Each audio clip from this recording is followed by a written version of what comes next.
Les drones sont un acteur important du conflit entre la Russie et l'Ukraine.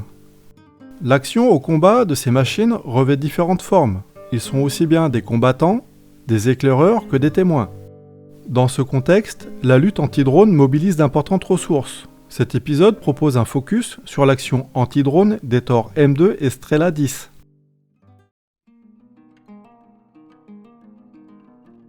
La mission principale du Thor M2 est la défense aérienne des divisions motorisées, aussi bien pendant le déplacement que pendant les phases de combat.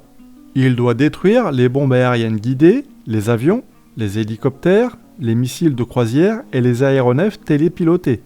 Il est armé de 8 missiles de la série 9M331 ou de 16 missiles 9M338. La portée d'engagement est de 16 km et son plafond est de 10 km contre des cibles pouvant se déplacer jusqu'à Mach 3. Le Thor M2 peut détecter des cibles à 32 km et engager jusqu'à 4 cibles simultanément.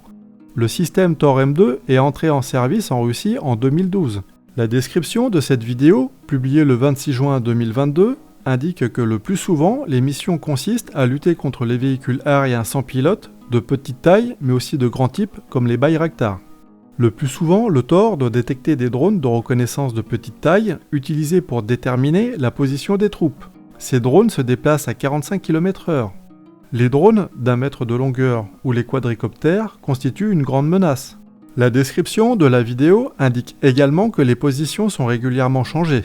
La reconnaissance des forces armées ukrainiennes, principalement réalisée par des drones, mène une véritable chasse à ce type de système.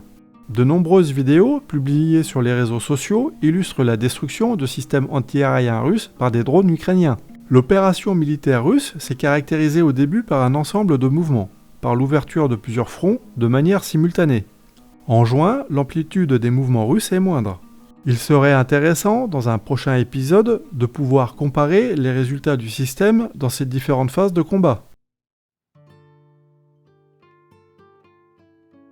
Le Strela 10 est conçu pour la défense aérienne à basse altitude durant toutes les étapes du combat. Il peut détruire des avions, des hélicoptères et des missiles de croisière. La portée maximale du missile est de 5 km à une altitude allant jusqu'à 3500 mètres. Le Strela 10 est utilisé par les forces aéroportées russes. Cette vidéo est publiée le 9 juin 2022, donc bien après les phases très dynamiques du début des opérations.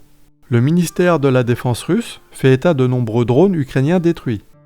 Les Ukrainiens font preuve d'une grande maîtrise de l'utilisation de ces machines, aussi bien pour l'acquisition de renseignements, pour le ciblage au profit de l'artillerie ou pour la production d'images servant à défendre leur cause. Pour rappel, il semble même que l'utilisation de drones par les Ukrainiens ait permis de couler le croiseur Moskva.